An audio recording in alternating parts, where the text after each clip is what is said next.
and he comes along. And so I didn't commit. In fact, until he proposed to me, there was no real commitment as such. Even if we were technically allowed to maybe see other people, we would just keep coming back to each other.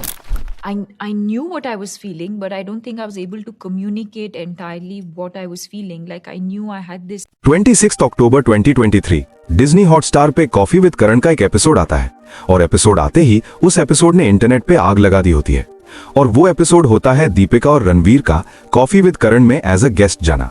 अक्सर मर्दों के लिए dangerous ही साबित हुआ है, फिर चाहे वो हार्दिक और केएल राहुल हो या फिर रणवीर कपूर।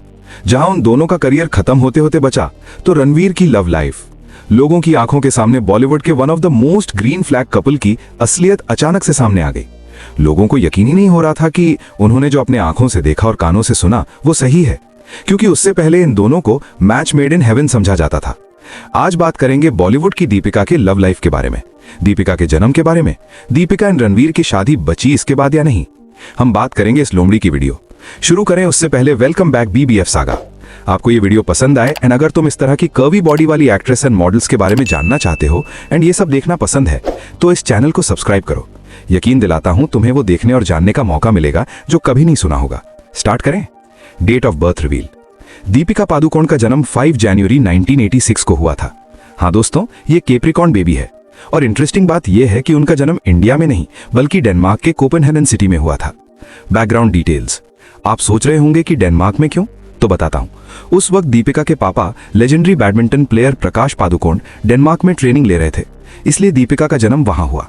लेकिन जब दीपिका सिर्फ 11 मंथ्स की थी तब पूरा परिवार इंडिया वापस आ गया और बैंगलोर में सेटल हो गया। तो टेक्निकली दीपिका एक डेन है बाय बर्थ, लेकिन दिल से पूरी भारतीय। दीपिका 21 साल की उम्र में मुंबई आ गई थी। मॉडलिंग के बाद मूवीज का सिलसिला शुरू हुआ जिन्हें सुपरस्टार बना दिया। उससे पहले ये सब भी हुआ था। सुनो, कॉफी विद करण के उस एपिसोड ने दीपिका के रिलेशनशिप में रेड फ्लैग बिहेवियर का एक हिंट सबको दे दिया। तो आइए एक नजर डालते हैं दीपिका की कंट्रोवर्शियल लव लाइफ पे और कैसे अपने स्ट्रॉन्ग पीआर गेम की वजह से वो आज भी लड़कियों की आइकन बनी फिरती हैं। तो साल होता है 2004 जब दीपिका ने बैंगलोर छोड़कर अपने सपनों के शहर मुंबई में अपना पहला कदम रखा होता है। तो उसी टाइम पे उन्हें उनके पहले साथी या यूं कह लो पहली मोहब्बत के रूप में निहार पंड्या मिलते हैं। निहार एक बिजनेसमैन और मॉडल भी होते हैं। दीपिका भी शुरू में मॉडलिंग करने के इरादे से ही मुंबई आई थी। तो दोनों के सपने और करियर दोनों सेम होने के कारण दोनों के दिल भी मिल जाते हैं और दोनों पड़ जाते हैं एक दूसरे के प्यार में। करीब 3 साल तक इन दोनों के बीच काफी सीरियस रिलेशनशिप रहा होता है। लेकिन जब 3 साल बाद दीपिका को अपना पहला बॉलीवुड ब्रेक मिलता है तो उनकी पर्सनल लाइफ में भी मामला बिगड़ने लगता है। कहा यह जाता है कि दीपिका को जैसे ही ओम शांति ओम ऑफर होती है तो उनका ध्यान पूरी तरह शिफ्ट हो जाता है, जिस वजह से रिलेशनशिप में आने के 3 साल बाद यानी कि 2007 में उन्होंने निहार के साथ ब्रेकअप कर लिया होता है।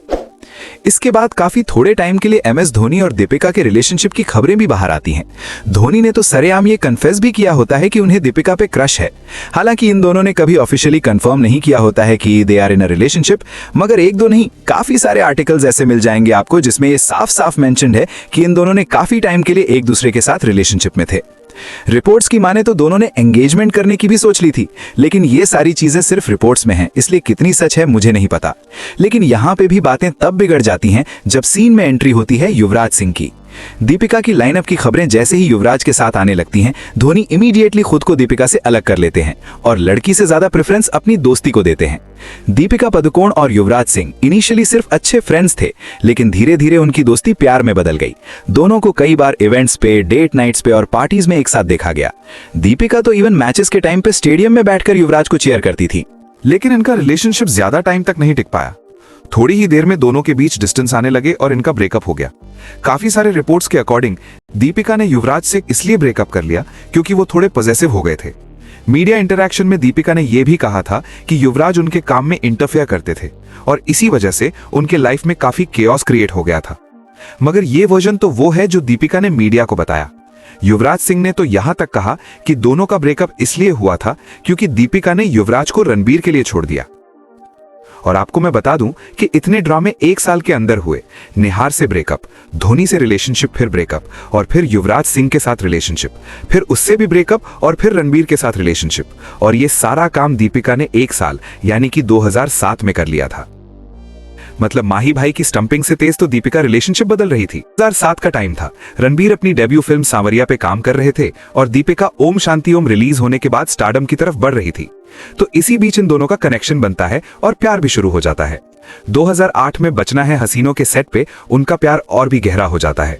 रोमांस ऑफ स्क्रीन भी था और ऑन स्क्रीन भी। दीपिका तो इतनी सीरियस थी कि उन्होंने रणबीर के इनिशियल्स का टैटू भी बनवा लिया था अपनी नेक पे। दोनों काफी Bollywood parties, award shows, red carpet पे साथ दिखते थे और फैंस भी काफी ज्यादा एक्साइटेड थे दोनों को लेकर।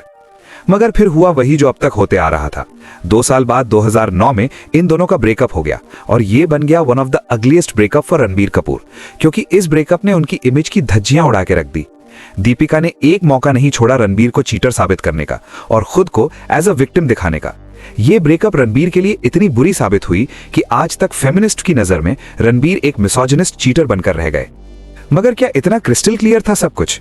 तो आइए एक और स्टोरी पे नजर डालते हैं। एक दिन जब रणबीर ऊटी में शूटिंग कर रहे थे तब दीपिका ने मुंबई में निहार के साथ एक लंच प्लान किया और ये कोई छोटी मोटी मुलाकात नहीं थी। ये लंच 2 घंटे से ज्यादा चला।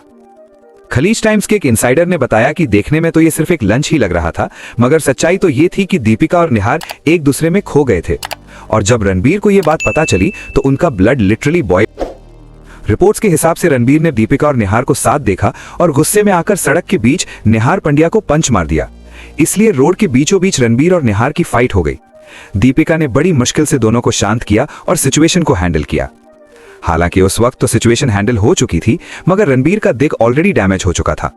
रणबीर को पता था कि निहार अब भी दीपिका को बहुत चाहता है और युवराज सिंह की तरह रणबीर भी कुछ ज्यादा ही पॉजिटिव थे दीपिका को लेकर, जो कि मुझे लगता है कि कोई भी बीएफ होगा, और वो भी तब जब उसे पता हो कि जो बंदा लंच पे उसकी बंदी से मिला है वो उसका एक्स भी। अब मुझे ये समझ नहीं आया कि दीपिका को एक रिलेशनशिप में होने के बावजूद अपने एक्स निहार के साथ लंच पे ही जाने की क्या जरूरत थी, जब उसे पता था कि ये सब रणबीर को बिल्कुल पसंद नहीं आएगा और जब उसे ये भी पता था कि उसका बीएफ उसे लेकर कितना पॉजिटिव है। खैर, इसके बाद इन रिलेशनशिप में पहले जैसा कुछ नहीं रहता और फिर 2009 में रणबीर और दीपिका का ब्रेकअप हो जाता है, जिसके बाद मीडिया में आकर दीपिका ने रणबीर के लिए कुछ ऐसा कहा होता है कि मैं कभी इस रिलेशनशिप में चीट नहीं करती। अगर मुझे फूलिंग अराउंड ही करना हो तो मैं रिलेशनशिप में रहने का मतलब ही नहीं समझती। सिंगल रहना ही बेटर है और ओपनली एंजॉय करो लाइफ।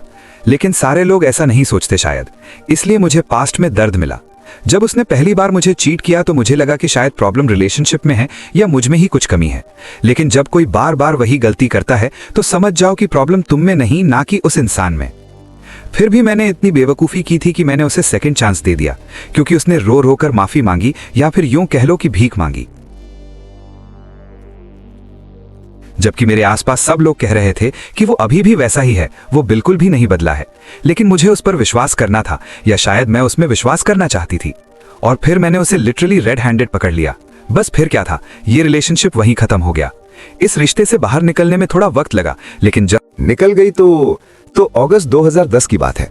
अरबाज खान के बर्थडे बैश पर दीपिका और सिद्धार्थ साथ में आते हैं।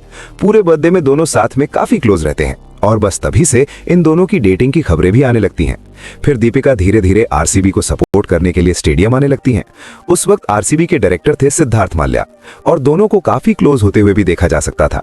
कैंस जैसे इंटरनेशनल फिल्म फेस्टिवल से लेकर प्राइवेट याच पार्टीज तक सिद्धार्थ और दीपिका का जादू हर जगह छाया हुआ था। और फिर आता है साल 2011 का आईपीएल मैच। केकेआर और आरसीबी के मैच थे। आरसीबी को जीत के लिए 12 बॉल्स में 17 रन चाहिए थे। क्रिस गेल स्ट्राइक पर था। अब इसके बाद क्या हुआ वो आपको पता ही है। क्रिस ने बाउंड्री मार के मैच खत्म करा दिया, मगर तभी कैमरामैन ने कुछ कैप्चर किया और बस ये बन गई अगले दिन पेपर के फ्रंट पेज पर चिपकने वाली न्यूज, हर बॉलीवुड मैगजीन में छपने वाली फोटो। और ये फोटो थी दीपिका और सिद्धार्थ के लिप लॉक की। जी हाँ, आरसीबी के जीतने के बाद स्टेडियम में ही दीपिका और सिद्धार्थ ने किस कर लिया और इसके बाद तो दोनों की डेटिंग रूमर्स को मानो इन दोनों ने खुद ही कंफर्म कर दिया था। आता है असली खेल। 2012 में दीपिका रणबीर को डेट कर रही होती हैं। कॉफी विद करण में दीपिका ने यह कहा होता है कि रणबीर के साथ वो मेंटली कमिटेड थी, मगर वो दूसरे लोगों को भी देख रही थी। तो भाई इसको चीटिंग नहीं कहते तो क्या कहते हैं? लेकिन वेट अ सेकंड, लेकिन दीपिका ने ये बात खुद क्यों कह दी? अब ऐसे स्टेटमेंट देने वाली एक्ट्रेस से आप क्या ही एक्सपेक्ट कर सकते हो? मगर जस्ट इमेजिन कि अगर ये बात किसी मेल एक्टर ने कहा होता तो उसके साथ वही होता जो आजकल रणबीर कपूर के साथ होते आ रहा है। जबकि उसने तो अपनी गलती भी एक्सेप्ट कर ली, फिर भी फेमिनिस्ट्स उसे आज तक चीटर कहती हैं। But what about Deepika? उसे क्यों कोई कुछ नहीं कहता? मतलब sex outside of marriage is cheating, mentally committed होने के बावजूद दूसरे लोगों के पास जाना इज चीटिंग। इन सब के बाद वो दिन भी आया, नवंबर 14, 2018, दीपिका और रणवीर की शादी हुई। सितंबर 2024 में उन्होंने एक बेटी को जन्म दिया जिसका नाम दुआ है। दीपिका की body measurement, height in centimetres 173 centimetres, in metres 1.73 metres, in feet inches 5'8", weight in kilograms 55 kilograms, in pounds 121 pounds, figure measurements 33 by 26 by 33, bra or breast size 33 inches, waist size 26 inches, hip size 33 inches, eye color brown, hair color black, social media information, Instagram username official account @Deepika Padukone, Instagram पर followers हैं 81 million, posts 646 posts, following 233 accounts, engagement stats, Deepika की network, उनकी net worth लगभग 500 करोड़ यानी approximately $60 million है। Deepika Padukone turns 40, जो उन्हें India की सबसे अमीर एक्ट्रेसेस में से एक बनाती है। इनकम सोर्सेज, वो हर फिल्म के लिए 15 से 30 करोड़ रुपए चार्ज करती हैं। ब्रांड एंडोर्समेंट से हर डील के लिए अराउंड 8 करोड़ रुपीस मिलते हैं। BBN टाइम्स, अपना beauty brand 82 degree east launched in 2022। देखा जाए तो गर्ल ने इस एक्ट्रेस की खूबियों को अपनाया है। रिलेशनशिप्स के बारे में हम जानते ही हैं।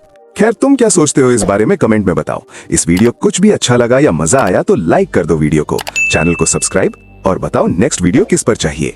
Thanks you for watching.